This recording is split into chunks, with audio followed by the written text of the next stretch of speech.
Semangat pagi, aparatur sipil negara, ASN Kabupaten Cirebon. Sebagai aparatur sipil negara, kita semua berbagi sebuah realitas yang sama. Setiap hari, kita dihadapkan pada rutinitas, tumpukan dokumen, target kinerja, dan yang terpenting, ekspektasi dari masyarakat yang kita layani. Kita berhadapan dengan perubahan regulasi, teknologi baru yang harus diadopsi, dan masalah kompleks yang menuntut solusi. Di tengah semua dinamika ini, pernahkah kita berhenti sejenak dan bertanya, apa faktor tunggal terbesar yang menentukan keberhasilan, kepuasan, dan pertumbuhan kita dalam karier ini? Apakah itu jabatan, pengalaman, atau mungkin tingkat kecerdasan kita? Tentu, semua itu penting. Namun, penelitian selama puluhan tahun menunjukkan ada satu hal yang jauh lebih fundamental, sesuatu yang bekerja di balik layar dan mewarnai setiap tindakan, keputusan, dan respons kita. Sesuatu itu adalah pola pikir kita. Mindset. Hari ini, kita akan bercermin. Kita akan melihat dua sisi dari koin yang sama. Dua pola pikir fundamental yang tanpa sadar mungkin telah mengendalikan cara kita bekerja selama ini. Ini adalah kisah tentang dua ASN, dua realitas yang lahir dari cara pandang yang berbeda. Ini adalah kisah tentang pola pikir tetap versus pola pikir bertumbuh. Mari kita mulai dengan yang pertama. Pola pikir tetap atau fixed mindset. Pola pikir ini berakar pada sebuah keyakinan inti bahwa kemampuan dasar kita, kecerdasan kita, dan bakat kita adalah sifat bawaan yang sudah ditetapkan. Ibaratnya, kita dilahirkan dengan satu set kartu di tangan, dan kita harus memainkan kartu itu seumur hidup kita. Tidak ada kartu baru. Apa yang kita miliki, ya, itulah batasnya. Keyakinan ini mungkin terdengar sederhana, tetapi dampaknya merambat ke setiap sudut kehidupan profesional kita. Pertama, mari kita lihat bagaimana pola pikir tetap memandang sebuah tantangan. Ketika dihadapkan pada tugas baru yang sulit atau proyek yang kompleks, suara di dalam kepala seorang dengan pola pikir tetap akan berkata, ini adalah ujian. Ini akan membuktikan apakah saya cukup pintar atau tidak. Karena taruhannya adalah pembuktian diri, maka tantangan menjadi sesuatu yang mengancam. Kegagalan akan menjadi vonis permanen. Hasilnya, muncul kecenderungan untuk menghindar. Lebih baik saya mengerjakan apa yang sudah saya kuasai, daripada mengambil risiko dan terlihat bodoh. Inovasi pun terhenti, bahkan sebelum dimulai. Kedua, pandangannya terhadap usaha. Bagi pola pikir tetap, usaha adalah pertanda kelemahan. Logikanya begini, kalau saya memang berbakat atau cerdas di bidang ini, seharusnya saya tidak perlu bersusah payah. Semuanya akan datang dengan mudah. Jadi, ketika sebuah tugas menuntut kerja keras, itu justru membuatnya merasa tidak kompeten. Usaha yang besar bukan lencana kehormatan, melainkan sebuah aib yang menunjukkan kurangnya bakat alami. Ketiga, dan ini yang paling krusial, adalah responsnya terhadap kesalahan dan kegagalan. Karena kemampuannya dianggap tetap, maka sebuah kegagalan adalah bukti telak dari batas kemampuannya. Saya gagal, berarti saya adalah seorang yang gagal.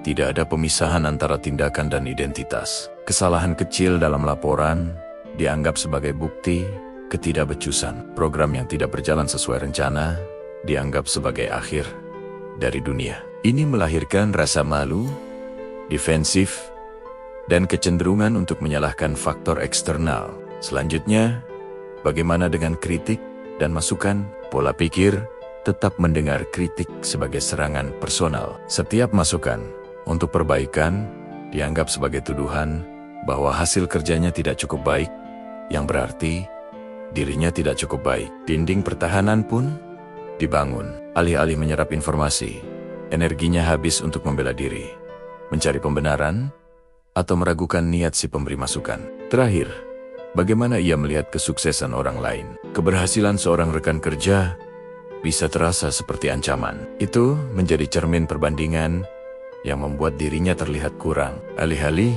terinspirasi, perasaan yang muncul adalah iri atau perasaan tidak mampu bersaing. Karena ia percaya bahwa semua orang hanya bermain dengan kartu bakat yang sudah dibagikan sejak lahir. Pola pikir tetap menciptakan sebuah dunia yang penuh dengan penilaian. Setiap situasi adalah ujian. Apakah saya akan terlihat pintar atau bodoh, berhasil atau gagal? Dunia yang hitam putih. Sekarang, mari kita buka lembaran baru dan melihat ke sisi cermin yang lain. Mari kita kenali pola pikir bertumbuh atau growth mindset. Pola pikir ini juga berakar pada sebuah keyakinan inti.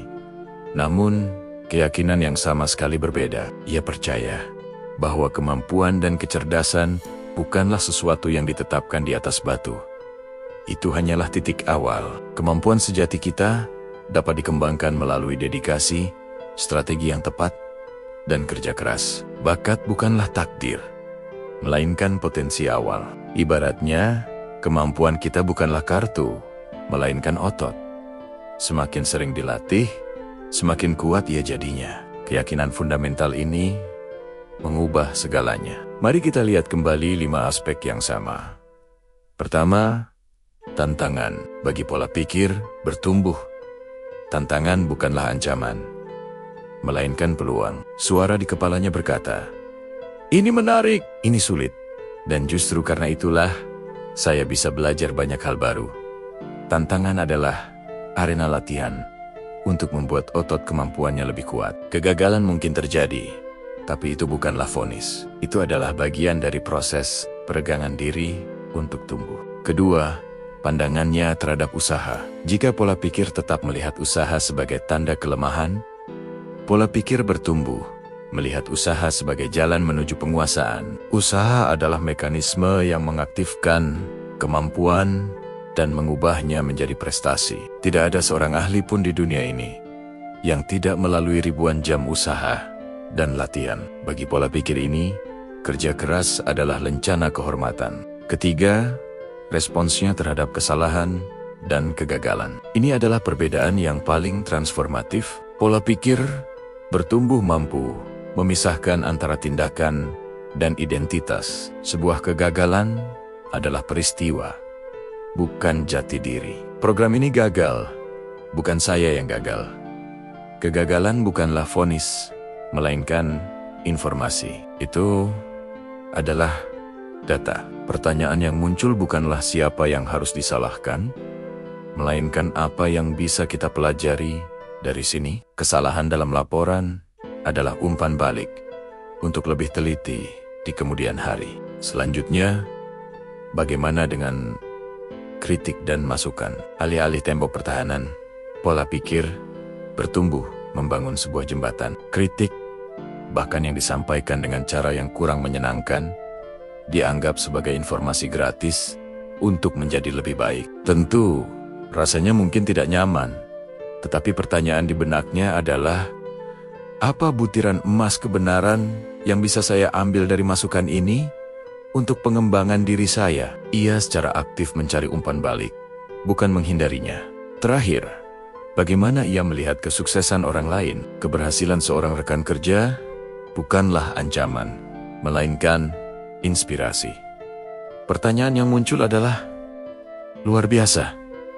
Apa yang dia lakukan? Strategi apa yang dia gunakan? Apa yang bisa saya pelajari dari perjalanannya? Kesuksesan orang lain menjadi bukti bahwa pertumbuhan itu mungkin dan menjadi sumber motivasi untuk berusaha lebih giat. Pola pikir bertumbuh menciptakan dunia yang penuh dengan pembelajaran dan peluang. Setiap situasi bukanlah ujian akhir, melainkan sebuah kesempatan untuk berlatih, beradaptasi, dan menjadi versi yang lebih baik dari diri kita kemarin. Untuk membuatnya lebih nyata, mari kita bayangkan satu hari kerja dari 2 orang ASN. Sebut saja Budi dengan pola pikir tetap dan Ani dengan pola pikir bertumbuh. Pagi itu, kepala dinas mengumumkan bahwa dalam sebulan ke depan, seluruh proses pengajuan cuti akan dialihkan ke sistem aplikasi digital yang baru. Di mejanya, Budi menghela napas. Pikiran pertamanya, Repot sekali.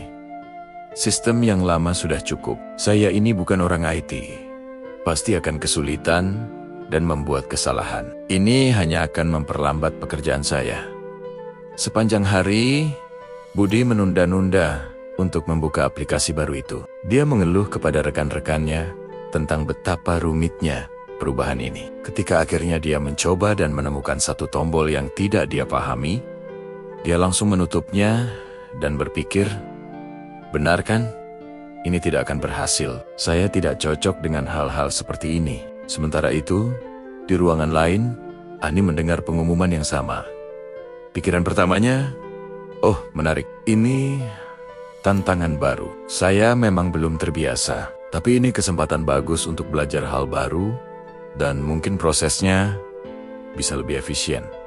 Sepanjang hari, Ani meluangkan waktu 15 menit untuk menjelajahi aplikasi itu. Dia mencatat hal-hal yang tidak dia mengerti. Dia tidak ragu bertanya kepada rekannya di bidang IT. Mas, bisa tolong jelaskan fungsi dari menu ini? Ketika dia membuat kesalahan saat mencoba input data, dia tidak panik. Dia tersenyum kecil dan berpikir, oke, jadi bukan begitu caranya. Saya coba cara yang lain. Satu pengumuman yang sama, dua realitas yang berbeda. Bagi Budi, itu adalah ancaman. Bagi Ani, itu adalah peluang. Bagi Budi, itu adalah tembok. Bagi Ani, itu adalah anak tangga. Pada akhirnya, kisah Budi dan Ani adalah cerminan bagi kita semua. Pola pikir bukanlah tentang menjadi positif sepanjang waktu. Pola pikir bertumbuh pun mengakui adanya kekecewaan dan kesulitan. Perbedaannya terletak pada respons kita. Apakah kesulitan itu menjadi alasan untuk berhenti? Atau menjadi bahan bakar untuk terus maju? Kita semua, tanpa terkecuali, memiliki campuran dari kedua pola pikir ini. Ada area di mana kita sangat bertumbuh, dan ada area lain di mana suara-suara pola pikir tetap masih sangat kuat. Tujuannya bukanlah kesempurnaan. Tujuannya adalah kesadaran. Mengenali suara mana yang sedang berbicara di kepala kita. Dan secara sadar, memilih untuk mendengarkan suara yang akan membawa kita pada pertumbuhan. Sebagai aparatur sipil negara di Kabupaten Cirebon, pilihan ini menjadi sangat krusial. Tantangan di depan kita tidak akan menjadi lebih mudah. Tuntutan masyarakat akan pelayanan yang cepat, transparan, dan inovatif akan terus meningkat. Kita tidak bisa menghadapinya dengan keyakinan bahwa kemampuan kita terbatas. Kita harus menghadapinya dengan keyakinan bahwa kita, secara individu dan kolektif, mampu untuk terus belajar, beradaptasi, dan menjadi lebih baik. Pola pikir bukanlah takdir. Ia adalah sebuah pilihan. Pilihan yang kita buat setiap saat, dalam setiap tugas, dalam setiap interaksi. Jadi, marilah kita bertanya pada diri kita sendiri hari ini, esok, dan setiap hari, pola pikir mana yang akan saya pilih untuk saya bawa bekerja? Pola pikir yang membatasi atau pola pikir yang membebaskan? Jawabannya ada di tangan kita masing-masing.